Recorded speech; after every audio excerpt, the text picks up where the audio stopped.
When people hear the word Buddhism, they often think of incense, monks in orange robes, statues of the Buddha, or perhaps even vague ideas like karma and reincarnation. But what if I told you that many of these impressions, while not wrong, don't actually reflect what the Buddha himself taught? In this video, we're going to strip away the myths, the cultural overlays, and the modern assumptions to discover what the historical Buddha really taught over 2,500 years ago. These teachings are not about worship or dogma. They are about understanding the nature of the human mind, reducing suffering, and living with clarity, peace, and compassion. Let's return to the roots of this ancient path. Let's find out what the Buddha actually taught. 1. The Buddha was not a god. The Buddha never claimed to be a god or a divine being. He was a human being named Siddhartha Gautama, born into a royal family in ancient India. What made him special was not his birth, but his awakening.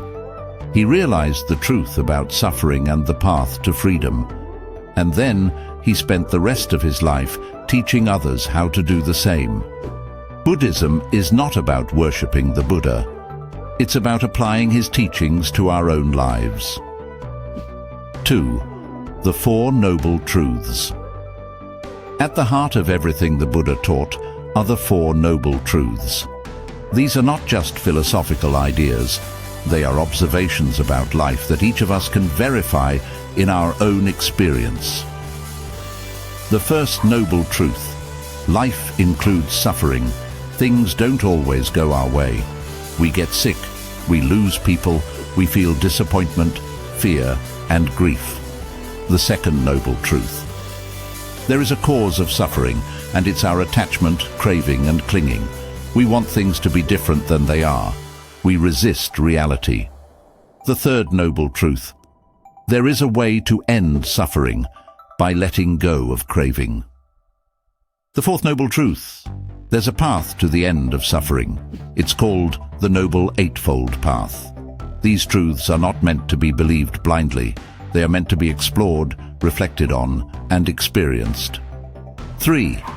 The Noble Eightfold Path. So, what is this path that leads to freedom from suffering?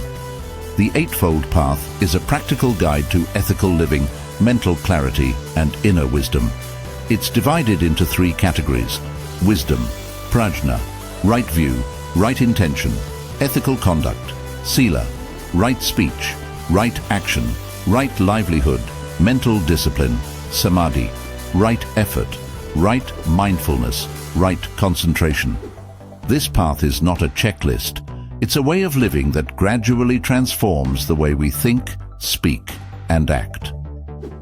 4. No blind faith. The Buddha was very clear. Do not believe something just because he said it. He encouraged people to question, to investigate, and to test the teachings for themselves. In the Kalama Sutta, he said, "Do not go upon what has been acquired by repeated hearing, nor upon tradition, nor upon rumor, nor upon what is in a scripture. But when you yourselves know, these things are good, these things are blameless, these things are praised by the wise, then enter on and abide in them." This is not blind faith. This is experiential wisdom. 5. The mind is the key.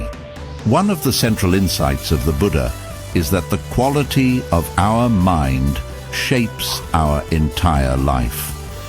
All that we are is the result of what we have thought. Our happiness doesn't come from external things. It comes from how we relate to them. We suffer not because of what happens, but because of how we respond. The Buddha's path is about training the mind through meditation, mindfulness, and ethical living so that we can experience more clarity, compassion, and peace. 6. Meditation is central. The Buddha didn't just talk about meditation, he practiced it, taught it, and lived it. Meditation in Buddhism isn't about escaping reality, it's about waking up to it. It's a way to develop concentration, insight, and tranquility. Through meditation, we learn to observe our thoughts without getting lost in them. We cultivate a stillness that allows wisdom to arise naturally. 7.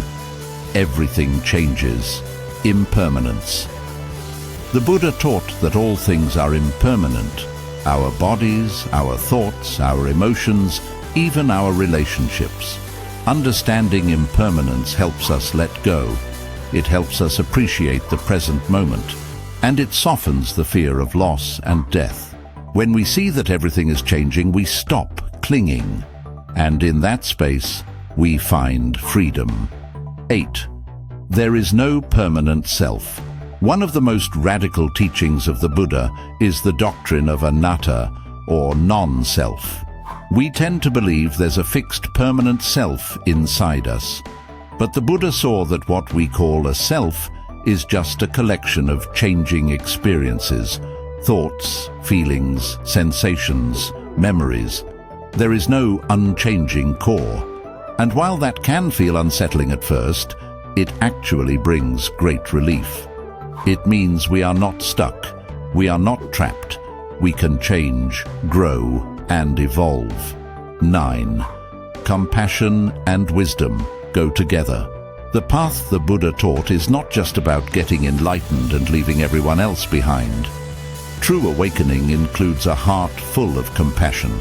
The Buddha's teachings emphasize loving kindness, metta, compassion, karuna, sympathetic joy, mudita, and equanimity, upekkha.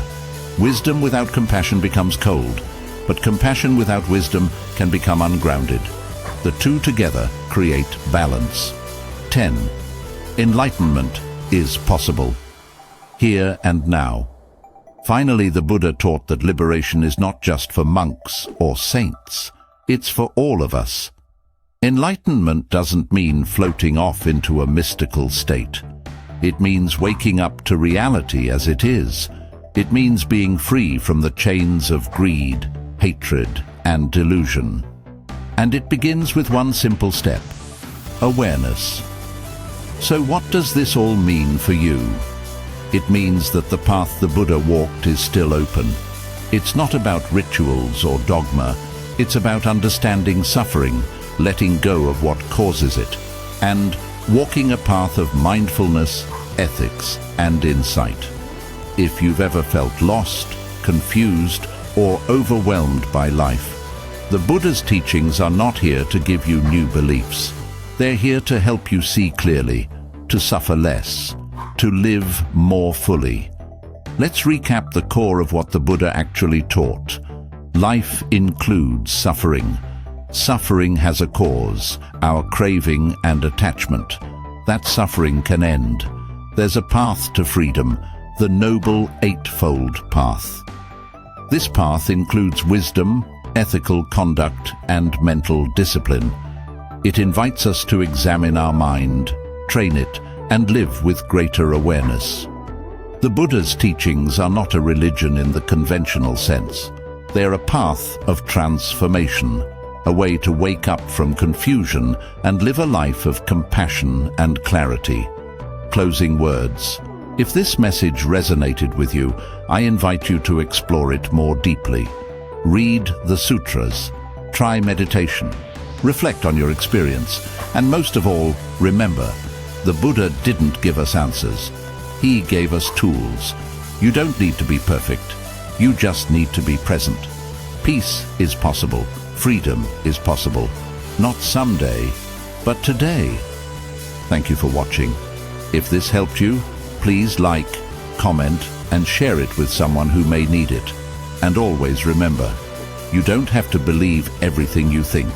You just have to see it clearly and let it go.